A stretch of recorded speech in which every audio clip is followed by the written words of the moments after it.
एका संख्येतून 7 वजा करून त्याला 4ने भागले असता उत्तर 4 येते, तर त्याच संख्येतून 5 वजा करून त्याला 6ने भागले असता उत्तर किती येईल?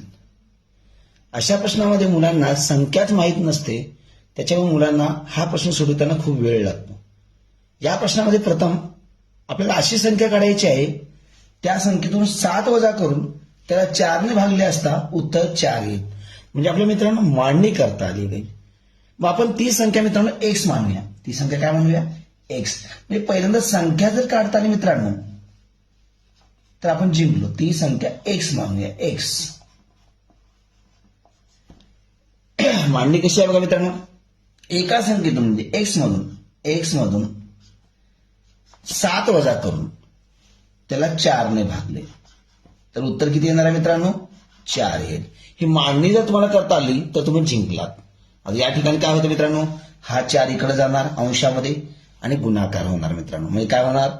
एक्स वजा 7 बरोबर 4 गुणिले 4. वजा 7 तिकडे जाणार आहे. एक्स बरोबर 4 चौक 16 वजा 7 उजवीकडे आलं अधिक 7 झालं म्हणजे एक्स बरोबर 23. म्हणजे मित्रांनो पहिली पायरी निघालेली आहे, ती संख्या मित्रांनो 23 आहे. मग आता दुसरं विधान वाचूया. तर त्याच संख्येतून 5 वजा करून म्हणजे 23 मधून मित्रांनो 5 वजा करायचे